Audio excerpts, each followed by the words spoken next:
भाई और बहनों, दुख किसानों से बात कर कर होता है, युवाओं से बात कर कर होता है, आदिवासियों से मिलकर होता है। किसानों को सही दाम नहीं मिलता, बीमा का पैसा नहीं मिलता, कर्जा नहीं माफ होता, युवा बेरोजगार हैं, उनके सपने टूटते जा रहे हैं। आदिवासी मतलब जो सबसे पहले यहां पे रहते थे। ये मैंने आपसे बहुत गहरी बात बोली। मैं आपसे कह रहा हूं कि इस देश के पहले मालिक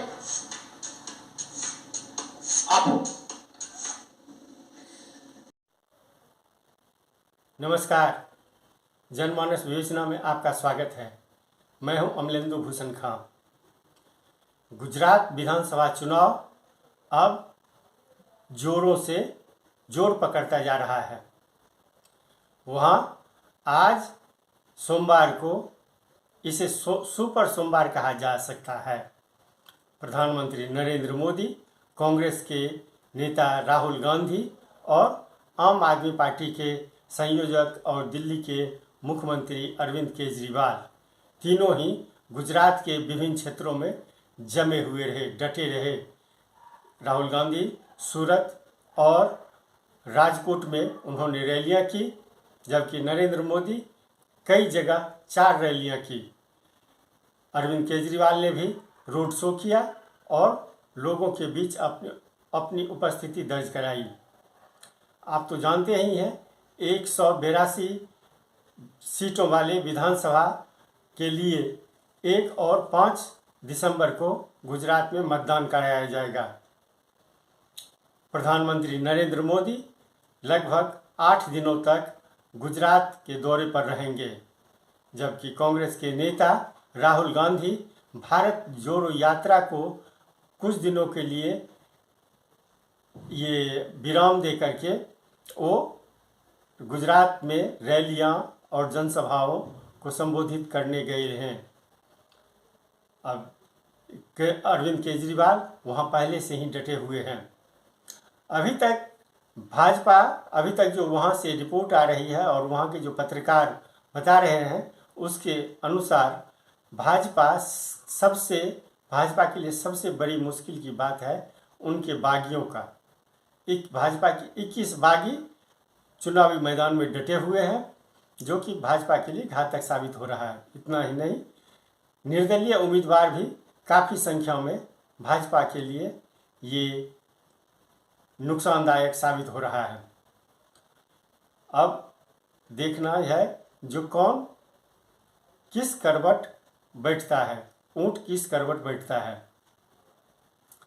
अभी तक लोग यहाँ से जो कह रहे हैं वो त्रिकोणीय मुकाबले की बात कर रहे हैं, लेकिन वहाँ के जो पत्रकार हैं वो सीधी टक्कर कांग्रेस और भाजपा के बीच बता रहे हैं।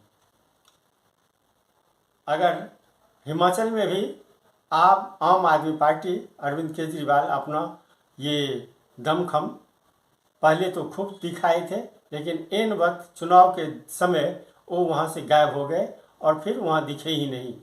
अब अगर ऐसा होता है, गुजरात में भी ऐसा होता है, तो यह माना जाएगा जो आम आदमी सिर्फ एक चिल्लाने तक ही स्थिर रह सकती है। वहाँ के लोगों का भी कहना है जो मुख्यतया कांग्रेस और भाजपा के बीच में ही टक्कर है। તમે તો બધા રાજ પરિવારો છો, હું તો એક સામાન્ય પરિવારનો સંતાન છું। મારી કોઈ औकात નથી બાપા, અમારી કોઈ औकात નથી। મહેરબાની કરીને વિકાસના મુદ્દાની ચર્ચા કરો અને આ ગુજરાતને વિકસિત ગુજરાત બનાવવા માટે આવો મેદાનમાં આ औकात બનાવવાના ખેલ રવાડો ભાઈ। गुजरात का बजट भी बढ़ेगा, गुजरात का खजाना भी भरेगा, आपको सहूलतें भी मिलेंगी, अच्छी शिक्षा मिलेगी, इलाज मिलेगा, सड़कें मिलेंगी। बस हम पर यकीन करके देखिए एक बार। हम जनता पार्टी के साथ है, क्योंकि भारतीय जनता पार्टी ने ऑलमोस्ट 43 पटेल कैंडिडेट्स को टिकट दी है और भारतीय जनता पार्टी ने पाटीदार को ही मुख्यमंत्री बनाया है। और भारतीय जनता पार्टी जानती है कि पाटीदार वोट जो है उनसे वो बिल्कुल पिछले चुनाव में जो हुआ था ऐसे नाराजगी उनके बर्दाश्त नहीं कर सकती। इसलिए जहां जहां भी हो सकता है पार्टी ने if I use the word appeasement, पाटीदारों का अपीजमेंट भी किया है और पाटीदारों को जहां जो कहा वो सब किया है। नरेश पटेल जैसे दिग्गज नेता हैं उनको, कोडल धाम को, उमिया धाम को, सरदार धाम को, सभी जितने उनके तीर्थस्थान है उनको जो भी मदद कर सकती थी पार्टी गवर्नमेंट से या अपने उससे, वो सब मदद की है। तो पाटीदार जो है वो कम्युनिटी भारतीय जनता पार्टी के साथ है। लेकिन तो पाटीदार के अलावा ओबीसी पिछले चुनाव में 2017 में जो पहले नंबर पे थे और जो दूसरे नंबर पे थे वो दोनों बागी हो गए हैं। यानी कि जो बीजेपी के प्रत्याशी जीते थे उसके बागी उम्मीदवार थे धर्मेंद्र सिंह वाघेला, तो नंबर 1 और नंबर 2 दोनों बागी हो गए हैं। बीजेपी, कांग्रेस और आप, ये चतुष्कोणीय नहीं लेकिन 5 उम्मीदवारों के बीच सीट की। वहां मावजी भाई देसाई करके बहुत बड़े लीडर हैं बीजेपी के, वो बगावत उसने किया है। ऐसे ही बात करें बायड़ की, जहां धवल सिंह झाला ने बगावत किया है। ऐसी ही बात करें सौराष्ट्र की केशोद सीट की, जहां पे पूर्व एमएलए अरविंद लाडानी जो कि कड़वा पाटीदार समाज से आते हैं, उन्होंने बगावत किया है।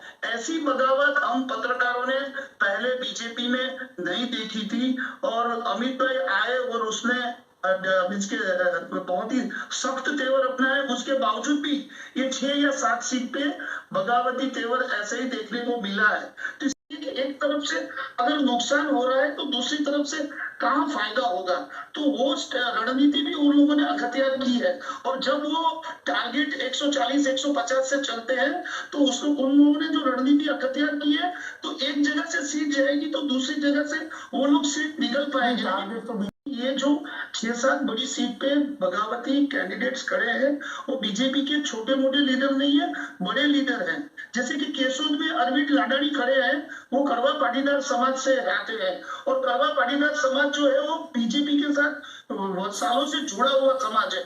अभी अरविंद लाडानी खड़े हो गए तो वो वोट काटेंगे तो बीजेपी के ही वोट काटेंगे। जैसे मैंने वाघोड़िया की बात की, नंबर 1 नंबर 2 2017 वाले दोनों बगावती कैंडिडेट है, तो वो भी नुकसान बीजेपी को करेगा। धानेरा सीट पे मावजी भाई देसाई खड़े हो गए, बायड़ सीट पे धवल सिंह झाला खड़े हो गए हैं।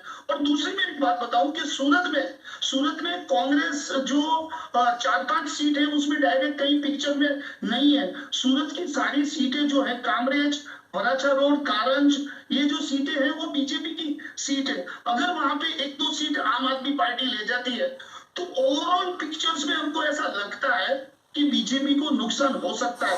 लेकिन नरेंद्र भाई और अमित भाई हल्का